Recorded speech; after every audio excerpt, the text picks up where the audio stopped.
मध्य प्रदेश के पूर्व मुख्यमंत्री शिवराज सिंह चौहान की सरकार में पटवारियों को लेकर बड़ी परीक्षा की गई थी, जिसमें परीक्षाओं को लेकर चयनित भी किया गया था। लेकिन उस पटवारी परीक्षा घोटाले को लेकर अब युवा सड़कों पर उतर गए हैं। नमस्कार दोस्तों, एबीपी न्यूज में आप सभी का स्वागत है। मैं नितिन ठाकुर से मौजूद हूँ भोपाल के ज्योति टाकीज पर। आप देख सकते हैं यह हजारों युवा हैं जो इंदौर से लेकर पूरे मध्य प्रदेश के तमाम जिलों से आए हुए हैं। इन तमाम युवतियों का कहना है कि जो पटवारी परीक्षा हुई उसमें कहीं ना कहीं फर्जीवाड़ा हुआ, और ये परीक्षा जो हुई थी वो पूर्व मुख्यमंत्री शिवराज सिंह चौहान की सरकार में हुई थी। लेकिन अब मोहन यादव की सरकार में क्लीन चिट मिल गया है। क्लीन चिट मिलने के बाद से ये तमाम अभ्यर्थी हैं जो पटवारियों में परीक्षा देने के बाद पास हुए थे, लेकिन इनका सबका कहना है जो अब चयनित हुए हैं वो कहीं ना कहीं उनको मध्य प्रदेश के मुख्यमंत्री कौन थे, नर्मदा नदी कहाँ से निकली, इस तरह के जो जनरल नॉलेज के प्रश्न थे उनके नियम तक नहीं मालूम। और इसी को लेकर अब ये तमाम जो अभ्यर्थी हैं वो सड़कों पर उतर गए हैं, और इन सब तमामों का ये कहना है कि हम इसी तरह प्रदर्शन करेंगे। और इन्होंने जांच की मांग की, जो क्लीन चिट दी गई है सरकार द्वारा, उस क्लीन चिट देने के बाद जो जांच है, जांच रिपोर्ट को भी सार्वजनिक करने की ये मांग कर रहे हैं।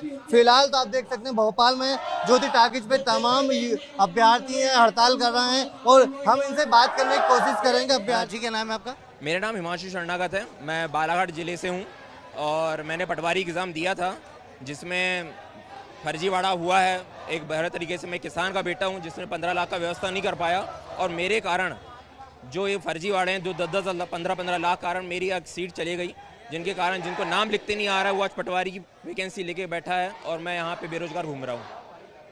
तो बहुत पीड़ा होती है कि हम लोग बहुत पिछले बैकग्राउंड से आते हैं, किसान के बेटे हैं, बड़े बड़े शहरों में जाके कोचिंग करते हैं, पूरा पैसा खर्च करते हैं, और फिर भी हमको इतनी मेहनत करने के बाद भी क्या मिलता है? कुछ भी नहीं मिलता। ये पैसे के दलाल जो इनको नौकरी दे देते हैं, जिसे नाम लिखते नहीं आ रहा है, जिसे पढ़ते नहीं आता, जिसे मध्य प्रदेश की राजधानी नहीं पता, वो आज पटवारी के जैसे पद में जा रहा है। तो सोचें क्या हाल होएगा पटवारी का।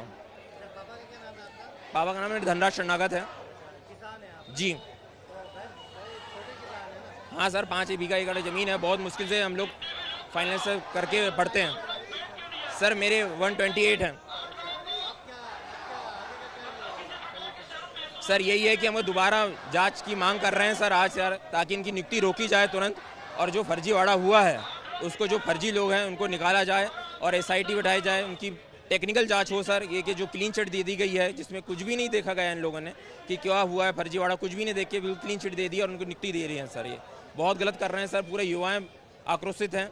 हम बस मोहन सरकार से यही मांग है हमारी कि ये जाँच फिर से हो, CBI जाँच हो, अच्छे से जाँच हो, जो जेन्युइन बंदे हैं उनके ज्वाइनिंग दी जाए, और जो फर्जी तरह से हुए हैं उनको निकाला जाए। सर मेरा नाम मोहित शर्मा है, मैं राजगढ़ ब्यावरा से हूँ, और मैं पिछले 5 वर्षों से ये पटवारी भर्ती की तैयारी कर रहा था, जो 2017 में लास्ट टाइम आई थी। उसके बाद फिर अब 2022 की जो 2023 में एग्ज़ाम हुई थी वो वाली एग्ज़ाम है। सर मेरा ये बोलना है कि जो जितने भी ये भीड़ हुई है, ये सारी भीड़, जी सर मेरे नंबर है प्रोपोर्शनेट मार्क्स 150.26। जी सर मेरा अभी रिजल्ट वेटिंग में है। जी मेरे पापा एक सरकारी कर्मचारी हैं, छोटे सरकारी कर्मचारी है, और एक मध्यम वर्गीय परिवार से ही मैं ताल्लुक़ रखता हूँ। और मैं यहाँ सिर्फ जो हम लोग जो प्रताड़ित हुए हैं वो लोग यहाँ पे इकट्ठा हैं। अगर सब लोग ये बोले कि यहाँ पे सिर्फ वो बच्चे इकट्ठे हुए हैं जिनके एग्ज़ाम में मार्क्स नहीं थे तो वो भर्ती रद्द करवाना चाहते हैं, तो ऐसा कुछ भी नहीं है। ये रहा मेरा रिजल्ट, और मेरे 150 मार्क्स थे। नॉर्मलाइजेशन में मेरे कम होकर 143 हुए हैं, ये अलग बात है, क्योंकि उसमें मेरी ही शिफ्ट में एक बंदा ऐसा भी है जिसके 2.5 नंबर भी बढ़े हैं, तो वो समझ नहीं आता कि वो किसके कम होते हैं किसके ज़्यादा होते हैं। और रही बात जांच आयोग की, तो जो ये जांच आयोग बैठा था जस्टिस वर्मा जी का, उसमें भी मैं अपने साक्ष्य लेके पहुंचा था।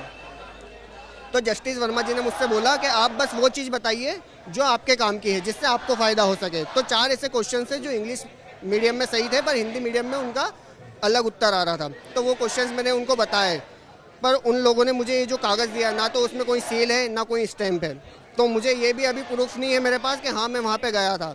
ये है वहाँ के आयोग की जांच, और जिस आयोग ने ऐसी जांच करी है, जिसने मुझे ये दिया है वहाँ से, वो आयोग क्या ही जांच करेगा। उसने जो क्लीन चिट दी है तो वो भी पूरी फर्जी ही है। हाँ जी सर, मेरा यही कहना है। अब सर हम ये चाहते हैं कि जो भर्ती है ये निरस्त हो, इसकी वापस से एग्ज़ाम हो, और जो अभी नियुक्ति सबको मिलने वाली है 1 तारीख को, वो नियुक्ति सबसे पहले तो वो नियुक्ति रख दो।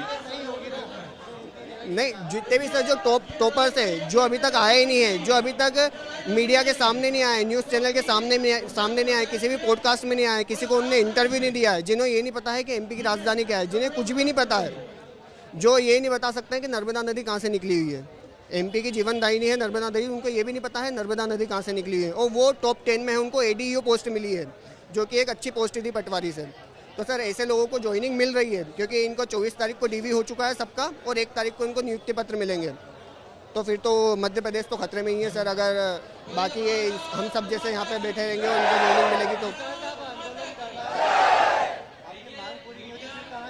सर जब तक ये हमारी मांग पूरी नहीं होती तब तक हम आंदोलन करेंगे, चाहे वो सरकार कब तक पूरी करे वो सरकार पे डिपेंड करता है। अगर सरकार सच्ची है और सरकार में थोड़ा बहुत ईमान बचा हुआ है तो वो बात मानेगी, क्योंकि ये बात सबको पता है, जो सिलेक्टेड बच्चे हैं उन्हें भी पता है कि घोटाला हुआ है कहीं ना कहीं, और ये सरकार को भी पता है कि घोटाला हुआ है। बस वो बचने के लिए कि हमारी सरकार पे कोई कलंक ना लगे, इस चक्कर में ये सारी चीज़ें हो रही है। आप यहाँ पे प्रदर्शन क्यों कर रहे हैं? मैं प्रदर्शन इसलिए कर रहा हूँ, मैं ग्वालियर से आया हूँ, पूरी रात भर आया हूँ, जनरल डिब्बे में बैठ के इतनी तकलीफ है कि सिर्फ इसलिए आया हूँ कि हम सरकार को ये बताना चाहते हैं, आपने क्लीन चिट दे दी, हमें इससे कोई दिक्कत नहीं है, हमें ये बताओ रिपोर्ट में क्या है, वो रिपोर्ट सार्वजनिक कर दो, बस हम इसलिए आए। और हम सरकार से कह भी देते हैं हम तब तक यहाँ से नहीं उठेंगे जब तक रिपोर्ट हमें सार्वजनिक नहीं मिल जाती। हम यहाँ भूख हड़ताल पे बैठेंगे, हम यहाँ आंदोलन होंगे, हम यहाँ पूरे अपने आप को तकलीफ देंगे, सरकार को बिल्कुल तकलीफ नहीं देंगे। हम पे लाठी चार्ज करो हम सब सहेंगे, हम अपने आप को कष्ट देंगे, सरकार से कुछ नहीं कहेंगे। और हम तो ये मोहन सरकार से कह भी देते हैं कि आज पूरे देश भर में मांग होती है कि सीएमओ योगी जैसा हम आपको भी उनकी राह पे चलने का मौका देते हैं कि आप भी युवाओं के हितैषी बने,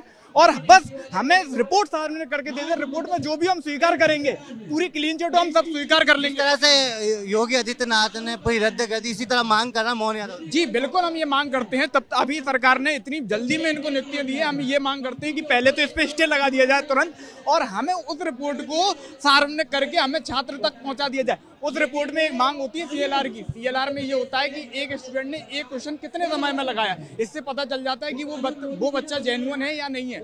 हमें बस सीएलआर रिपोर्ट दे दी जाए, हम आरटीआई लगाते, सरकार कह देती है हम इसका जवाब नहीं दे रहे, ये क्या मतलब हुआ? आप भी पास हुए थे? मैं आपको दिखा देता हूँ, कैमरे में दिखा देता हूँ, नंबर आ जाए। मेरे 145 नंबर है, मेरी बेटिंग लगी हुई है। मैं बता दूं मैं बेटिंग में क्लियर हो जाऊंगा, पर ये लड़ाई नौकरी की नहीं है। हम मरने मारने की बात केवल नौकरी के लिए नहीं कर रहे हैं, ये अभी 100 नौकरियां कुर्बान। हम यहाँ न्याय और अन्याय के लिए बैठे, सरकार हमारे साथ अन्याय कर रही है, हमारे माँ बाप रो रहे हैं घर पे बैठ के, और ये सरकार तानाशाही कर रही है। सरकार को मौका मिला था पहली बार में युवा हितैषी बनने का, सरकार पहली ही बार में फेल हो गई। हम ये युवा थे, अभ्यर्थी हैं जो पटवारी में चयनित हुए थे, लेकिन इनका कहना हम वेटिंग में। मगर सबसे बड़ी बात यह है कि मध्य प्रदेश में जिस तरह से पटवारी जो परीक्षा का घोटाला हुआ उसको लेकर ही तमाम जो अभ्यर्थी है परेशान तो है ही हैं, लेकिन इनका सभी का ये कहना जिस तरह से योगी आदित्यनाथ यानी मुख्यमंत्री हैं जो यूपी के, उन्होंने जो निर्णय लिया है कि किस तरह से परीक्षा वहाँ पर भर्तियाँ जो थी वो निरस्त कर दी, इसी तरह मध्य प्रदेश की जो मोहन सरकार है वो भी ये पटवारी जो चयनित की जा रही है उसको निरस्त करने की अभ्यर्थी मांग कर रहा है। कैमरामैन होमैन देशमुख के साथ भोपाल से एबीपी न्यूज़ के लिए नितिन ठाकुर।